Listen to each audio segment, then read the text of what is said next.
Hi everybody and welcome back to the channel. My name's Nicole and this is Dusty Book Sniffers. Today we are here for vlog 3 of me reading all of the long list from the Women's Prize for Fiction for 2023. So let's get started. Well, good morning. Good morning or good evening everybody and welcome back to the channel. Thank you for taking some time out of your day and spending it with me while I prattle on about the books that I have read. Now I have read the next 4 out of the 16, so I've broken it down into 4. I'll be breaking it down into 4 videos. This is the 3rd video, so this is the 3rd lot of 4, and the books that I am reading this week are Demon Copperhead, Fire Rush, Black Butterflies and Glory. So I have just been filming snippets and everything and I've just put them all together. I don't have any b-roll this week, so it's just going to be basically me getting into the videos. I have done a bit of crafting and all that sort of stuff, but yeah, I haven't done much of anything else. So without further ado, let's get into my thoughts on Demon Copperhead. Copperhead. I always go to say the wrong thing, but anyway, let's get into it. Hey everybody and welcome back to the channel. I am just doing a check-in for Demon Copperhead. I'm up to chapter I'm listening to this on audio and I'm up to chapter 12, I think 11, 12. Anyway, I'm somewhere about there. So for those that have read it, I'm up to the part where he's just been taken by what do you call it in America? DF, like Child Protective Services, whoever they call it. We call them docs here. Department of Child Safety, it's called here. So, yeah. So if I call it docs, that's what I'm referring to out of the book. So, I'm not 100% sure about the book so far. I'm actually a little bit intrigued by the story and where it's going to go. It's obviously going to have some really dark crap in it because the simple fact is that he's just been taken off to some guy. That sounds so creepy. Like, yeah. And the docs worker looks at the kid as if to say, "Oh, sorry," and walks off anyway. I'm just like, "Oh, this is going to be interesting." So it sounds like that. So this is just my general wonderment at the moment and my first check-in. It's sort of, I'm getting the vibe that it's it's supposed to be like a spin-off. Not a spin-off, like a retelling of David Copperfield by Charles Dickens. Now, I've not read that, so I can't do the comparison. So anyway, this is where we're at. I'm at chapter 12. The kid has just been taken from his mother. She had, and it started like right from his birth, and you know, he's had a hard life. Like, his mum's been a drug addict and all that sort of stuff, and you know, but I think she generally cares about him anyway. She's ended up in hospital, and the department didn't want to leave him with the stepfather, so he's been sent off to this other guy that I just had to stop and come in and talk about it because I just got the creeps. Like, you know, when you're reading a book and you just get a shiver, like, that dude is not good. Like, why are you leaving this child there? That's the vibe I got. So I don't know where it's going to go from that. Now, this book has 500 and something pages in it, so it's about a 21-hour audiobook. The narrator is quite a slow reader. Most of these books I've been listening to at 165, 17. But if the narrator's slow, I can speed it right up. So I'm actually listening to this at 2 times speed. So it's going to bring it down to about 11 hours. And now I've got around 8 hours left. So I've listened to a good couple of hours of it while doing some sprints with Stormy reads and watching another bibliophile reads his live stream that he has on Monday nights.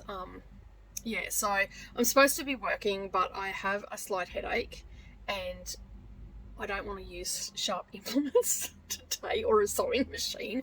And that's why it looks like I'm squinting, because I've got a headache coming on. Like, I can listen to stuff and whatnot, it doesn't bother me, but yeah, I don't think I'll function too well doing maths. I'm sort of just hanging out on the internet and listening to this book. But yeah, I don't know where this book's going to go. As I said, I haven't read Charles Dickens, so I can't do a comparison, but it has been sprouted that that's what is happening.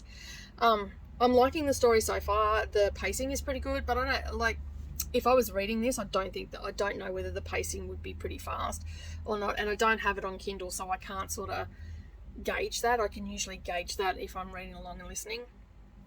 But I am enjoying the story. I'm a little bit intrigued to see where this person's story goes, and I can only assume that it is going to be following his life and where he's ended up in the world, and how he's ended up in the places that he's ended up and all that sort of stuff. So yeah, I am going to check out now and go and keep reading it, and I'm going to go and do a little bit of housework and everything like that, because another Bibliophiles live stream is finished. So I'm going to go do some housework and keep listening to this book, and if there gets anything, I don't think I'm going to check in again. I will check in when I'm finished and give you my final thoughts then. Have a great day wherever you might be, everybody, and I will see you in a nanosecond. Hi everybody, it is a Thursday morning. I have my cuppa. I am up very early because I'm about to head to Brisbane, which is a roughly 6-hour round trip. Just a little bit less than 6 hours. I'm off to see my daughter, so I thought I'd quickly check in with you and let you know that I have finished Demon Copperfield. I cannot remember what I said. I didn't even look either. I cannot remember what I said when I first dropped in about it, but I'm just going to do the wrap up now. So this was a very long book. Audio wise and even like in the physical. I just brought up Goodreads, and the one that I'm looking at says it has 546 pages, but then there's others that have 580 pages, so it just depends what copy you got. Now I listened to the audio on this one, and it was over 21 hours. It was a long book because I didn't really gel that well with the narrator. Like, it was fine. He was fine. Read the story really well. By the time I got midway through the book, it was okay. At first I found it a little bit, how you going, but that was just my experience, basically. Just some narrators you gel with, some that you don't. I mean, everybody else might just absolutely love the guy that read this, and I'll just bring it up because I cannot remember. I was just trying to think who narrated that story. Let me just get to my books. Organisation is obviously not my forte this week. It is narrated by Charlie Thurston. So yeah, like, I just didn't really gel at the beginning of it. So the book is called Demon Copperhead. It's by Barbara Kingsolver. It has a 4.55 star rating on Goodreads, and it's had over 74,000 ratings, and it's had over 9,000 written reviews. So what's the book about? Well, the book is essentially following the story of his name's Damon, but obviously it got changed to Demon, so we're going by his nickname.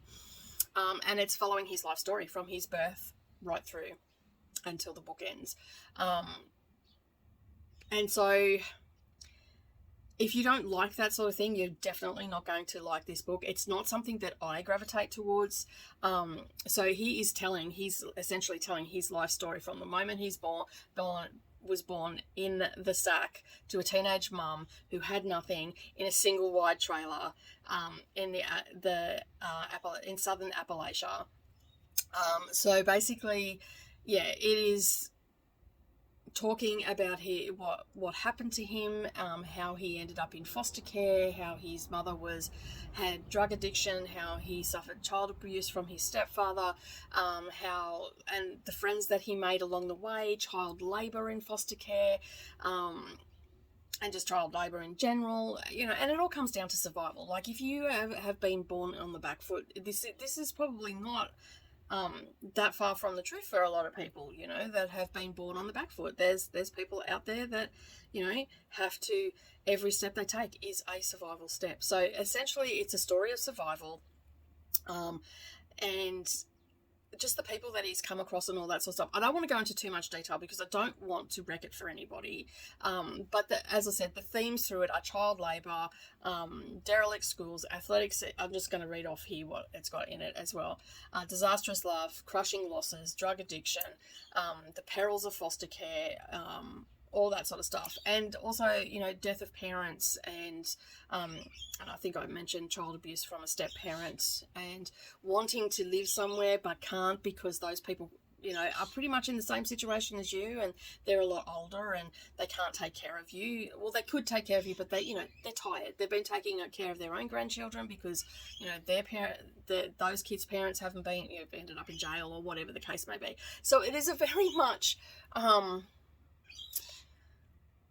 it's not doom and gloom as such. There is a lot of unsavory topics in there, and some of it will be triggering for some people, but I don't think it's a story that is going to crush you. When it comes to child abuse and all that sort of stuff, I can get quite angry and emotional about it, and I did get angry about the things that the people that just don't care, especially the people that are supposed to care, the powers that be that remove these kids and place them.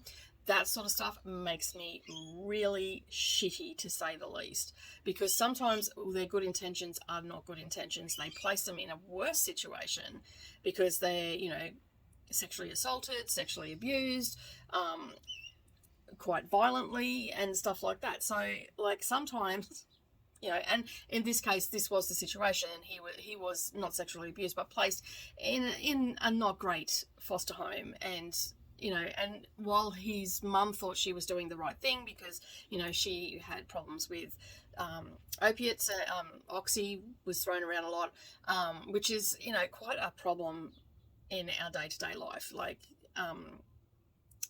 oxys and endones and all those opiates. It is quite a problem for a lot of people. So it was good in that aspect because it was telling a story from his point of view, but it was also highlighting the risks and dangers of it, and the realization that children come to and whatnot. So this is a little bit of a spoiler. His mother ends up succumbing to drug overdose, and she was pregnant at the time. So there's some heavy content in this. I didn't find it, while I got angry at some parts, I didn't find it overly emotionally charged, if that makes sense. Like, I felt empathy for the character, but I didn't get overly emotional about the character. Does that make sense? So and that could have had something to do with the narration of it, because I didn't gel. So maybe I didn't make that connection with the character to begin with because I didn't gel with the narrator.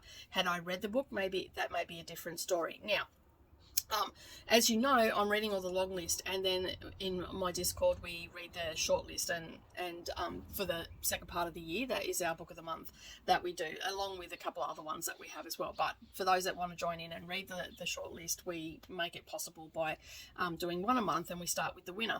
Now, I don't know whether I'm going to end up rereading this one or whatnot, but because I don't know if it's going to be on the short list, but the next one, I think what I will do is actually get the physical book, because that's what I like to do with the shortlist, and actually read this and see if I have a different experience, because it actually has a really good story to tell.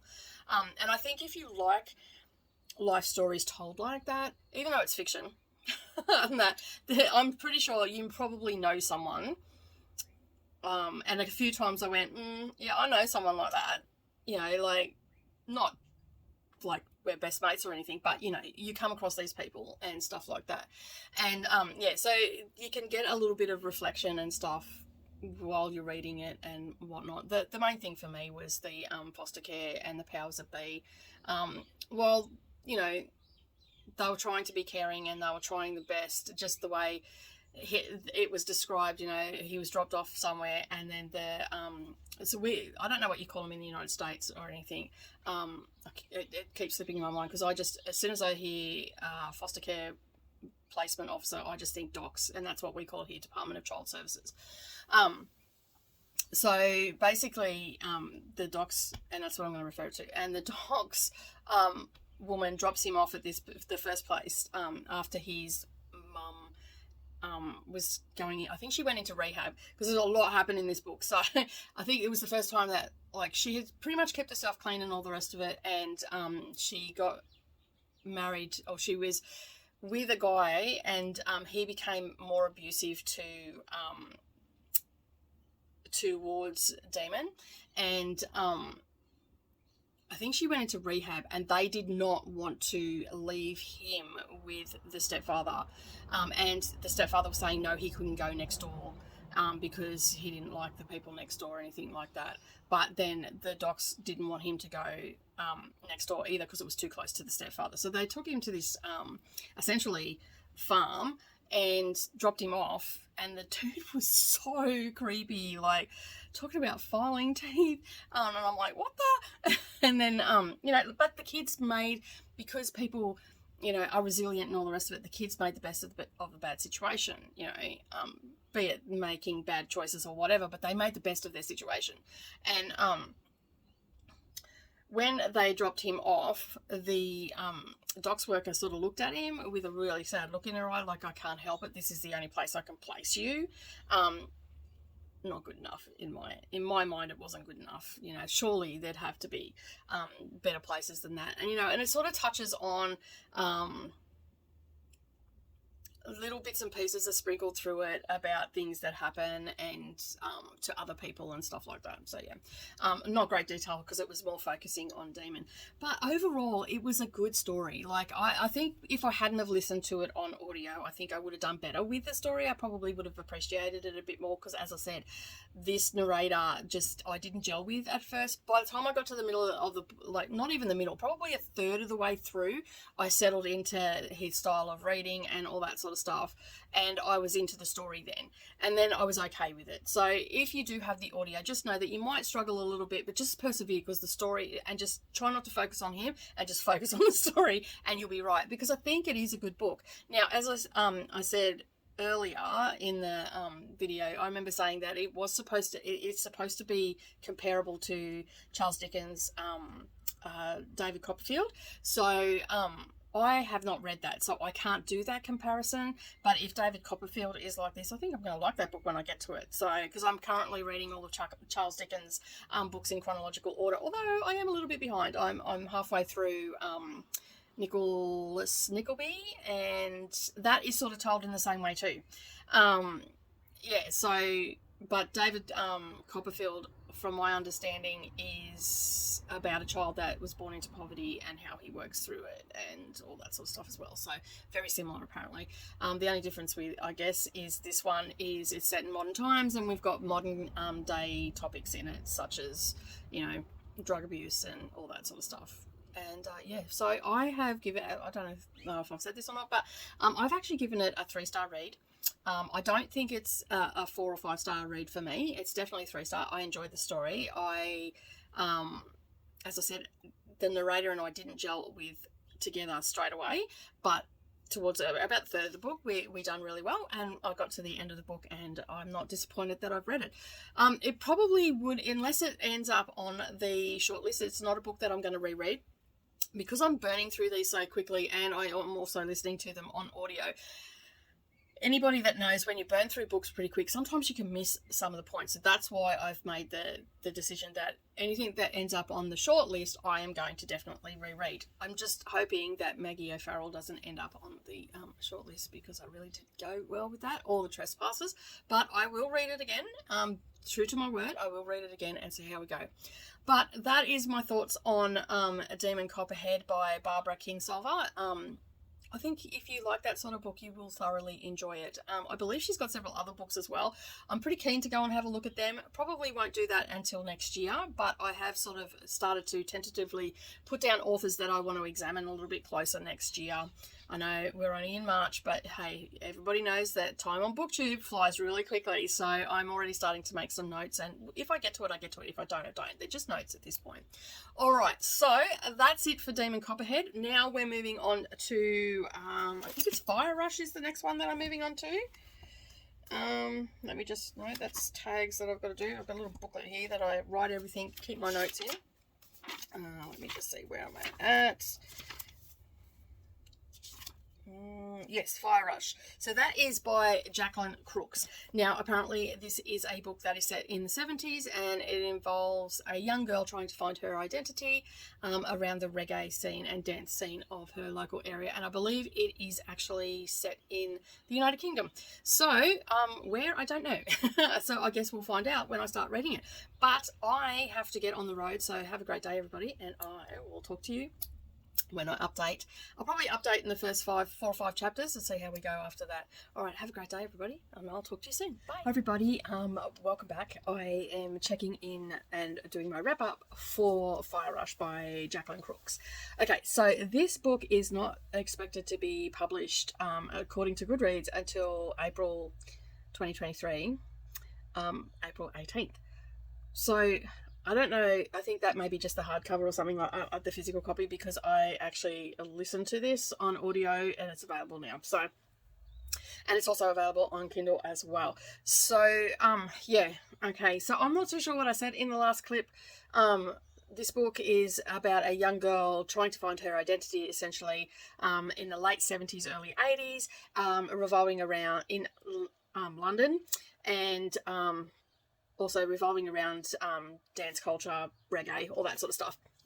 So yeah, so basically it is, and I've got my notes here because Yamei is her name, is the main character, and basically it starts out, where they're, rolling spliffs and all this sort of stuff, and so there's, recreational drug use mentioned in this, and there's a lot of dance culture, and she's dancing, but the main story, the main part of this book is about love, loss, and trying to find her identity, and she has no mum, but she lives with her dad, and as far as she knows, her mum has died. That's what she's been told, and so she's trying to make that connection between herself and her mother and where she fits in the world, and it's done in a very different way. Now, I listened to this on audio, so the audio, the narrator, which I didn't find out, let me just find that out for you, is Audible. You think by now I would be together, right? Not so much. Excuse me. All right, let me just find my library, my books. Okay, Leonie Elliott is the narrator of this one. As I said, the author is Jacqueline Crooks, and the story starts out in 1978 and basically goes to 1982, and it's just following her journey of self-discovery. So it's sort of like a coming of age, but she's older. Like I assume she's over 18 because she's in clubs, she's drinking, and she's smoking drugs and all that sort of stuff. And the way the narrator did this book, it's got that Jamaican undertone to it. Like, her voice is what is the word I'm looking for? Her vernacular, and how dialogues and whatnot, it has that, and the other characters have that Jamaican accent in it as well. And on the audiobook, there are, as you're coming to where they're in the club or something along those lines, there is some music that plays in the background. It's distracting, but not at the same time. So you're coming up towards an end of a chapter, or something in the story is going to change. That's the impression that I got from the music, that something was going to shift in the story. So basically, it starts out with her and her friends, Ruma, and I can't think of the other girl's name. Oh, what is her name? It's not even written there either. I can't think of her name right now, but anyway, two of her close friends, they go out all the time, they live for the weekend. As teenagers, you're always living for the weekend, so that's very, realistic and whatnot. It is set around the reggae club scene in London of that time. They call them raves and stuff like that. I was not aware that they called them raves at that time. I thought that was more of a recent time terminology for dance parties and all the rest of it, but obviously not. Okay, this is what what she's used, but you learn something new every day if that's the case. So it was a little bit hard to read, and I wasn't really gelling with the story, because it was pretty much a coming of age. Like, she was just trying to find her identity, and she felt like she could hear her mum in certain aspects, like she'd be in situations and whatnot, and she could feel like she could hear her mum and she was connecting with her mum and all that sort of stuff. She subsequently one night she meets a guy named Moose, and excuse me, he falls head over and heels in love. They both do, essentially. And then something, a twist in the story happens, and it's tragic. And so then the story takes another turn. And it just sort of highlights, it was highlighting the choices that we make from fear and of shame as well. And there's a lot of political undertone, not a lot, and it wasn't heavily done, it wasn't overly done, so it didn't turn me off at all, but there was some, civil rights matters and stuff like that, that was the undertone behind the book as well. So it was just subtly put in there, and it was revolving around things that were happening in the book.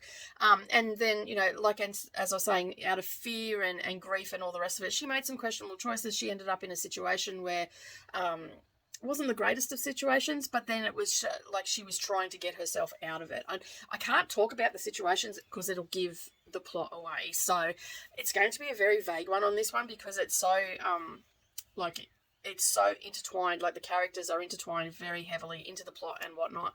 And so if I start talking about specific things that are happening, I'm going to end up giving the book away, and I don't want to do that because I think it's not a phenomenal book in my opinion, but it's an okay book. It was a great story. I really appreciated the music element of it. Pity I didn't read it a week ago when I'd done the song tag because the music is heavily... so if anybody's wondering for a book with music in it, this is heavy in music. And then it goes on a little bit further and how she tries to get herself out of that situation and where she finally ends up and her realization that fear and shame and everything like that has directed her on the paths that she's gone and whatnot. But I'm going to give it a 3-star because it wasn't an overly exciting book. I felt that it dragged on a little bit. Let me just bring up how long this is. I can't remember. I think it's like 16 hours or something. 11 hours, sorry. So 11 hours and 3 minutes it goes for, and it's published by Penguin Audio. Penguin Audio do pretty good audio books in my opinion. The music was a little bit distracting on the audio. I think that I would like to reread this one, but just with the physical book because I wouldn't have that distraction there and I wouldn't have to, like I already know the tone of the book. So, I think rereading that in the physical will actually give me more clarity on the story and possibly even send me down some rabbit holes and whatnot. There is some sexual assault in this. As I said, there is recreational drug use in it. It is very heavily in reggae. So if you do listen to the audio, just be aware that it has the music bits in it and it also has the Jamaican accent to it as well. So if you struggle with accents, you're probably going to struggle with this. I grew up around broken English all my life, so I mean that's entirely different than a Jamaican accent, but I don't tend to have too much trouble with accents and hearing what they're trying to say in English and stuff like that. But 3 stars, nothing to write home about. Not a very good review, really. But I enjoyed the story. Like, I listened to this on the way down to Brisbane, so it kept me entertained while I was driving down to Brisbane. So, yeah, that's the main thing. Okay, so the next book that I moved on to, while I was in Brisbane, I started listening to Glory, but I'm reading them out of sequence. So the next book on my list was to read Black Butterflies by Priscilla Morris. Now, I just had to bring up the publication. This was published in May last year of 2022, and I've got it on Kindle because I'm pretty sure that I could not find it in the physical here in Australia anyway. So I don't know, maybe it's just not published here yet. Who knows? So Black Butterflies is by Priscilla Morris. I believe this may be her debut novel. I'm not 100% sure on that, so do not quote me on that because there was quite a number of debut novels on the long list this year. And it is, the story starts out in spring of 1992 in Sarajevo. Okay, and I'll just give you the quick sentence of it. Sarajevo, spring 1992. Each night, nationalist gangs erect barricades, splitting the diverse city into ethnic enclaves or enclaves. Each morning, the residents, whether Muslim, Croat, or Serb, Croat, I think is how, because Croatian was, when I lived in Port Kembla, they said Croats, push makeshift barriers aside. Okay, so that's basically what's happening. So it's sort of at the beginning of the violence, it's like the war that's about to start in Sarajevo back in the 90s. And so this is historical fiction, as I think I may have mentioned when I was doing my TBR. It's historical fiction. It falls under the genres historical fiction, historical, literary fiction, war, and contemporary. Okay, so that gives you some idea what the book is. So I didn't really connect with this book, and I knew as we were going down the list, I was going to find it harder and harder to connect with some of the books because I started with my most anticipated. If I had have started with my least anticipated, I don't think I would have completed the challenge. Now I'm on the downhill run, and basically, so some of these books are just not going to gel with me. Now, the story was okay. Like, it was a good story, and I did want to know what happened to her and whether she, did she lose all her friends? Did she lose everything and whatnot? So, basically, it's following the story of Zora, and Zora has a family in Sarajevo. They've lived there most of their life, and they have units, and their mother is also staying. Her mother is actually staying with her. Now, she's elderly, and in winter she tends to live with them, but in spring and summer she lives in her own unit. And at the time, there was a policy that if anybody had left and left their units vacant, then people could just go and claim them. And by the then government. And so it's sort of the opening story is we're learning about her and her mother, and then the squatters have gone into her mother's unit and are living there, and basically they say, no, the woman's dead, and she presents her mum, and no, she's not. So basically then she goes into the unit and she cleans it, and the story just starts unfolding there. So because her mum is not well and all that sort of stuff, they decide maybe they should go for the summer, in the spring over to, because they're in spring, so it must be just near the end of spring that they decide to go to. The timeline is a bit in my head, sorry. So at the end of spring they decide to go to England because they have a daughter that lives in England, and she's married to an Englishman and has been there for many years. So they go out, take her mother, Zora's mother, and her husband go there, and Zora decides to stay behind because they don't want to lose their flat. If they're not there, there's more chance that these people will come in and take their unit, and then they won't have anywhere to live. They'll lose all their belongings. So she makes that choice to stay under the impression that nothing is going to happen and that he is going to be able to come back. Even if he leaves her there for an extra few weeks, come back, they can set things right, and then they can go over for a holiday or whatever. They're only supposed to be over there for a couple of weeks. He leaves. He's over there for about a week or so. There's phone calls and all that sort of stuff, and then all hell breaks loose in Sarajevo. There's bombings and all that sort of stuff, and so the airport's closed down. And basically, the story is subsequently the deterioration from that moment to the point of the end of the book, which I don't want to give away. My voice this morning is terrible.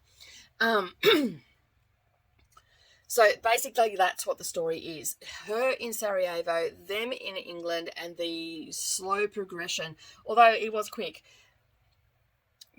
paced out in the book, but the slow progression of going from normal life to not having a great life.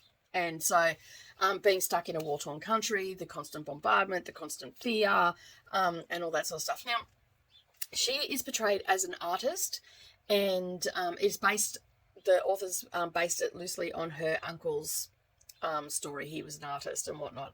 And she paints bridges, and she's known as the painter of bridges and all that sort of stuff. And I think, I know that there's some metaphor there, and it does sort of, I don't know why it was in the book, because it really wasn't relevant, because there was no connecting of bridges. But it does sort of touch on the fact that, bridges connect people, can bring people together and all that sort of stuff. So I think that was what was in there and whatnot. I found that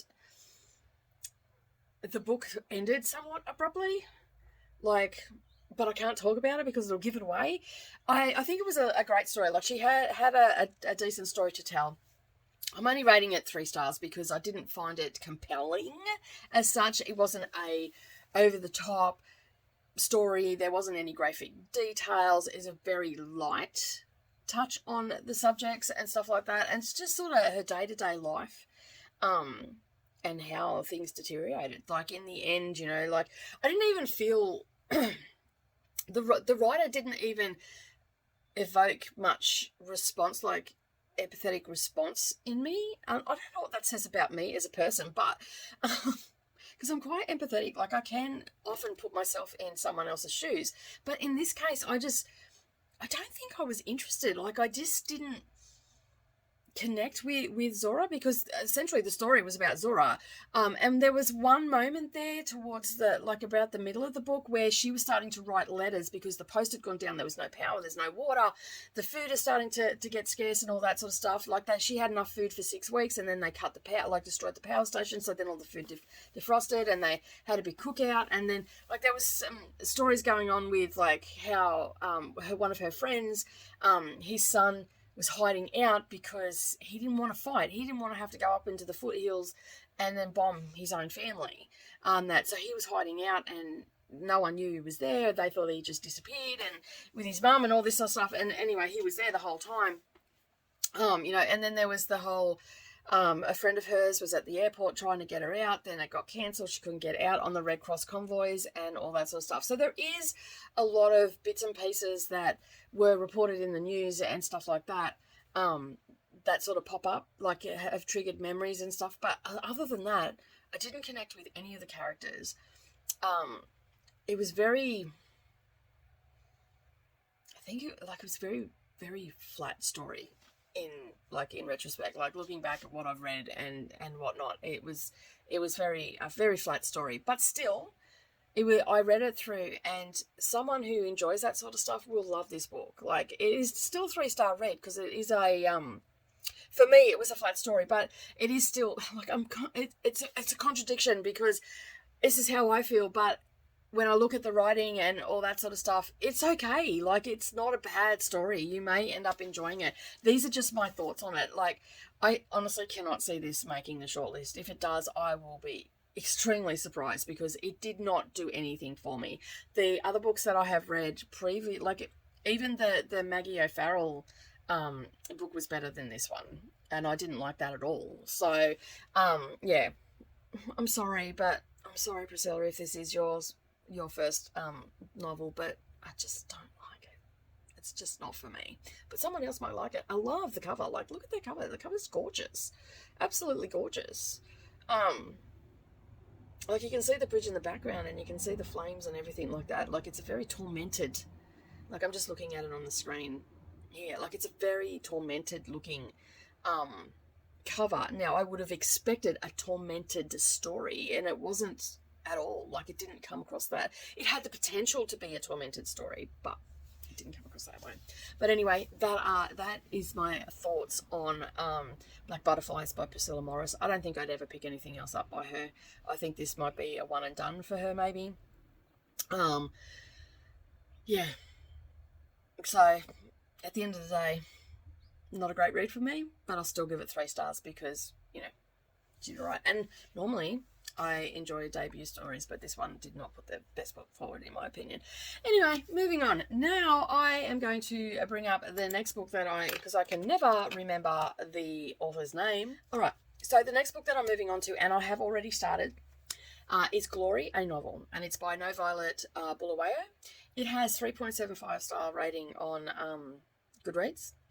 It has 2,852 ratings and 601 reviews. I have not looked at any of the reviews, but I have seen some inadvertently on YouTube because this one was, if my memory correct, yes, it is Booker Prize nominee for the shortlist for 2022, and it's longlisted for the 2023 Women's Prize, and it also was a nominee for the long list for the Aspen Words Literary Prize this year as well. It was originally published in March of 2022.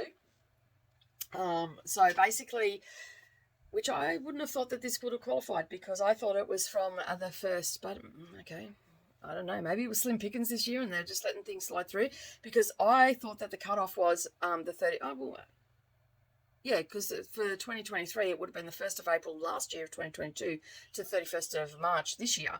So I'm a little bit confused why this one is on here because when I went onto the website, that is the criteria. It has to be in there. So it is political. It's set in Africa. It is fiction, historical fiction, and it's Zimbabwe. All right, so I'm not gonna like this book. I already know. As I said, I'm about a third of the way through. And basically, it is a story of animals that are posing as people. So basically, it's following the story. I don't know the full story, and I haven't looked it up because I don't want to go down that rabbit hole. But apparently, the story is based off what happened in Zimbabwe in 2017, and about the things that happened around those events and whatnot. So it is a political story, which we all know that I don't gel with, but told. All the characters are animals. So it's interesting. We have a donkey. We have an old horse who is the president, I assume, of Zimbabwe. We have the baboon, which is Trump. And we have, like, the dogs, which are soldiers, I assume. Like, I'm trying to connect the dots. I'm struggling. I'm really struggling. And because the narrator, which I don't have up here, let me just go to Audible and find the narrator, because I'm listening to this on audiobook. The narrator is Chipo Chung. And man, is that narrator passionate at times. I feel like I'm getting yelled at.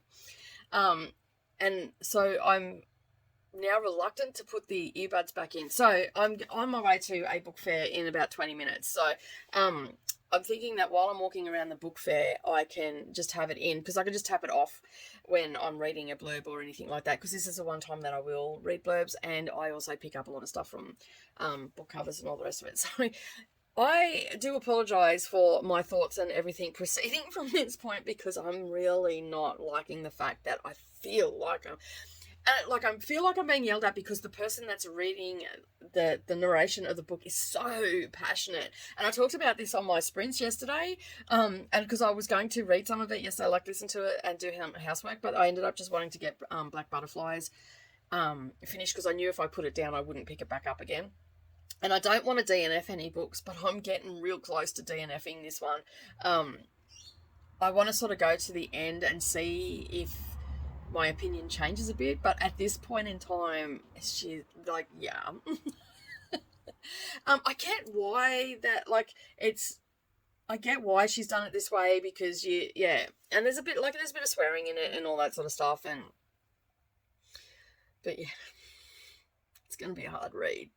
And this book, apparently, I'm listening to this a little bit faster, but apparently at normal speed, there's still 12 hours left on this book. I am bringing that down. I'm bringing that puppy down. I will be speeding this book up. It is relatively, like, I've listened to it at a slow pace, because I can't listen to one-time speed, because it'll just put me to sleep. But I have had it at 1.5, and even that's still a little bit slow for me. And it just seems like a very slow, drawn-out story at this point. But as I said, I'm only a third of the way through, so the narrator's very passionate. So I'm guessing that it's going to get even more passionate as we go along, and I'm going to feel like, you know, when you listen to something or someone yells at you, you start to, like, shrink away. That's what I feel like I'm doing. I'm not, but that's what my insides are shrinking away from the narrator. That is a hard read. So, I think that this possibly might be one that will get DNF'd. I'm going to get to 50%, because that is giving it a really good shot. If I end up getting to 50% and I just can't do it, I will end up DNFing this book. I'm not the only one that's DNF'd this book either, by the way. I cannot really remember what the story is about, and I have heard people talk about it, but most people have just gone, I've DNF'd it, the ones that I've watched. I don't think I've actually watched someone that has actually gone all the way through. So that's why I'm giving it until 50%, because am I making preconceived judgment on it, or is it just that I really am not gelling with the story? At this point in time, listening to the audio, as I said, I feel myself shrinking away from the sound, which means that I'm not enjoying it, because I don't like to feel like I'm being berated, or, it's like the narrator's going, you need to listen to this, because that's what I feel like. That I feel like someone is standing over me and just at me. So just an interesting concept. Anyway, I'm going to go off and to my book fair, and anyway, I'll talk to you soon when I check in. Fingers crossed that I don't DNF it, because I'd really like to get through this entire long list. Okay, so I am checking in for Glory by No Violet Bulawayo, is the author.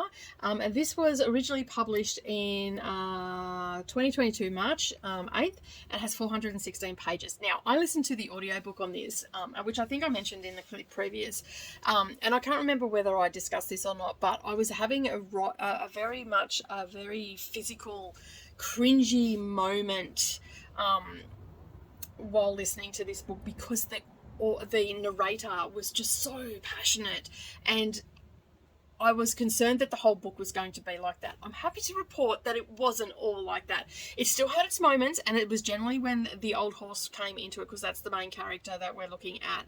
Now, I've just brought up Goodreads because I cannot remember the name of the fictional country that she has. I think it's Jadada, with a da and another da, is what they say through the book, and I'll probably pronounce that wrong. I'm sure that everyone will correct me in the comments. Please do. I feel free to do that. So this is I just wanted to get this right because I don't watch the news, so I don't know that everything that's going on. I do keep up with current events, but not to the nth degree like I used to. I've been on a self-imposed ban since 2016 because it was bringing on anxiety and worry for no apparent reason, and I don't know why it was triggering me, but it was. So I just put a self-imposed ban of news on me. So I've just brought it up because I knew that it was on here. So this is the story centers around an unexpected fall of the old horse, a long-serving leader of a fictional country of Jadada, with a da and another da, is how it's said in the book, as I said. And the drama follows a rambunctious nation of animals on the path to true liberation, and it's inspired by the unexpected fall by coup in November 2017 of Robert Mugabe in Zimbabwe. He was the president of then, and he had been ruling that country for nearly 4 decades. And so, yeah. All right, so I can't remember what I said in the last clip or not, but I knew about this book because it had been on the Booker Prize last year, and so a lot of the booktubers that I watch who do the Women's Prize and the Booker Prize and all that sort of stuff, basically they've talked about it. So I sort of had a rough idea what it was about, but there's been mixed thoughts about it. So I'm not going to go into the nitty-gritties of it and all that sort of stuff and the comparisons and all that sort of stuff, because I actually can't do a comparison. There was a lot of talk that this book was like George Orwell's Animal Farm. Now, I've not read that, so I can't do that comparison. It is a political satire, as I've just said, and basically it's a very interesting story. Now, I was having a very physical response to the audiobook when it first started, as I said, because which I think I said in the last clip, the narrator was very passionate, but I thought it was going to be like that through the whole thing. And when I was talking to Heather, Nell, and Courtney over on Heather's channel yesterday, we did a live stream for a classic book that we were just talking about random classics and whatnot. But anyway, I digress. So I was talking to them about it. I said, I feel like that I'm getting yelled at, and I'm almost feeling like someone's over the top of me and pointing at me. But it was only really when the old horse character came into it, and I think there was a pig or something that came into it. And so all these animals were holding government positions, and then you had like the normal everyday people and all that sort of stuff, and then the army, I think, with the dogs, and like I was a little bit confused who was who in the zoo to begin with. Pardon the pun. But anyway, I was a little bit confused, but as I got into the story, it settled down somewhat. So and it wasn't that the narrator got less passionate as the story went on. It was just that she was still just as passionate from the beginning to the end. But yeah, like I ended up really enjoying the story because while it was about this, old horse that had been toppled off his throne, so to speak, and there was someone else coming up through the ranks, and it was sort of highlighting the fact that sometimes it's better the devil. Well, it's not better the devil, but in this book, I really got that sense of that, like nothing had really changed. They got rid of one and brought in another, and it was just the same anyway. And so, but what I liked about it, and it was in there, I don't know whether it was subtle or not, because the narrator was so passionate, I felt like this was a subtle part of the book, and that was just the inability for women to rise to power in certain countries, and how they'll be just taken out.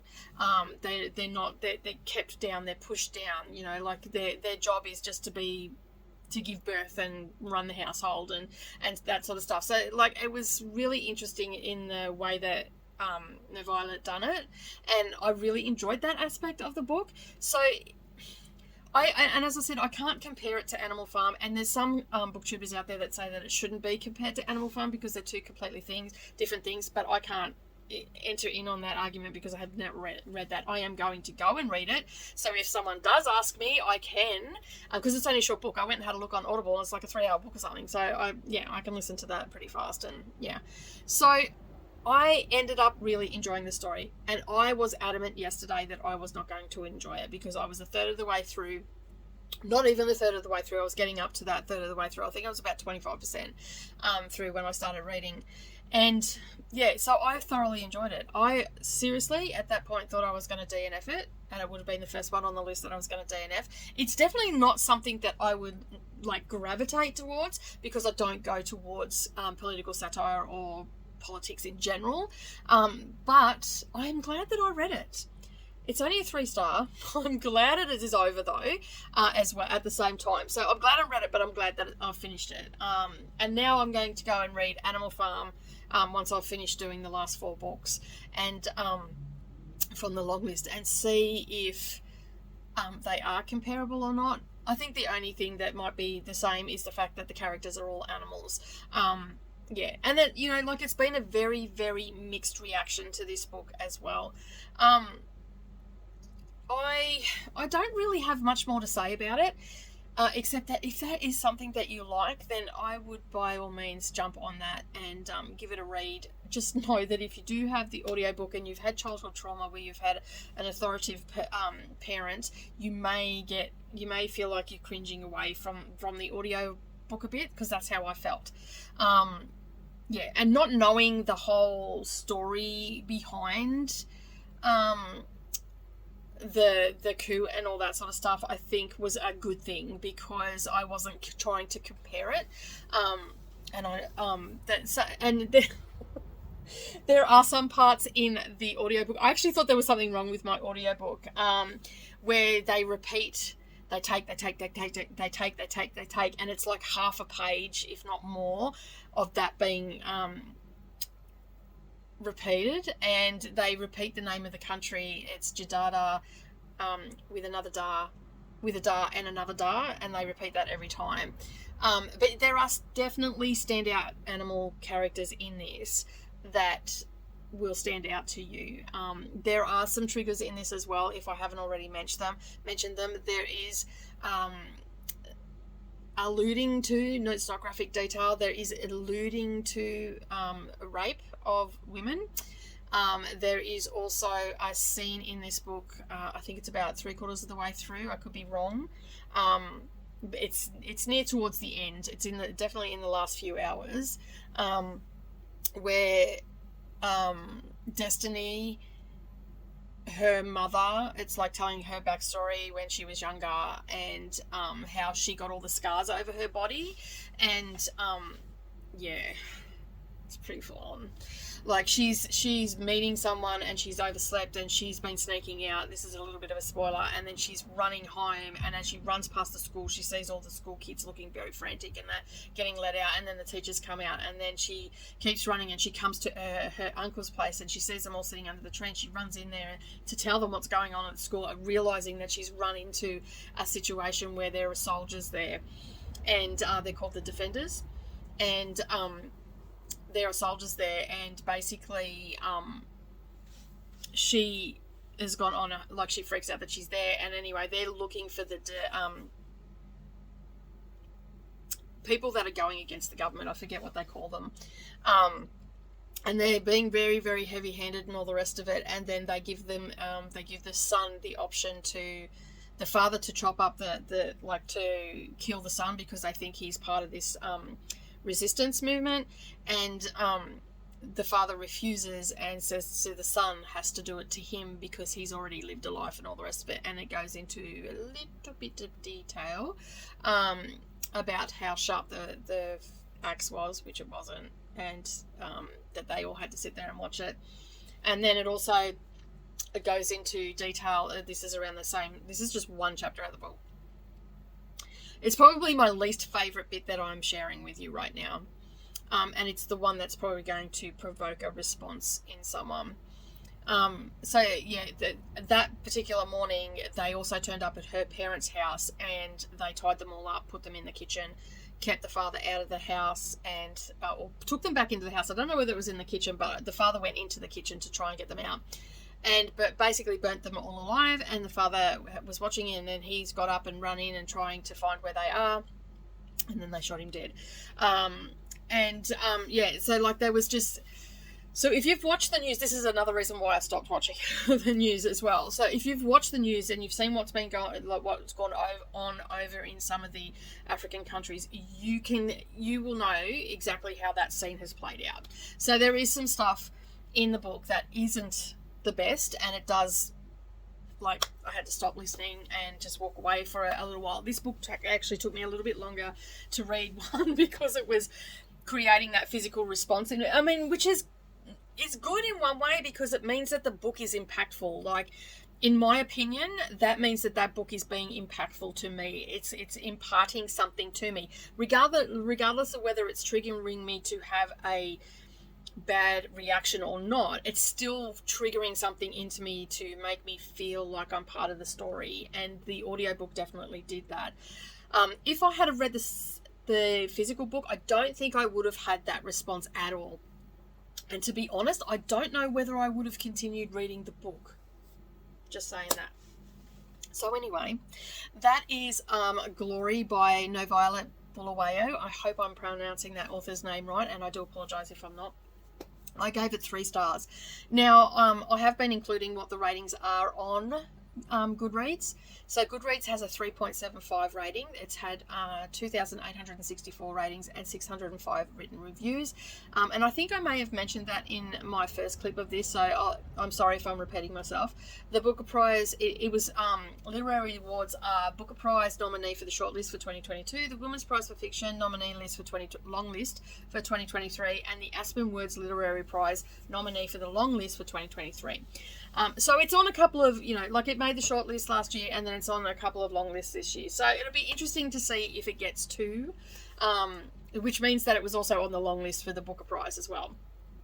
And the genre that it falls into is fiction, historical fiction, Africa literature, literary fiction, Zimbabwe, contemporary politics. And then it's got more, but that's pretty much the genres that it's under on Goodreads. But 3 stars from me. I think that it is going to be a book that will be a mixed receiving, if that makes sense. Some will love it, some will hate it. I'm on the fence about it. I like the story. I don't know whether I would want to pick it up and read it again. So I'm just going to say I'm on the fence about it, shall we? And it's a 3-star rating from me. But that is all that I'm going to talk about Glory for now. If it ends up on the shortlist, because I will be rereading the shortlist with my Discord group members.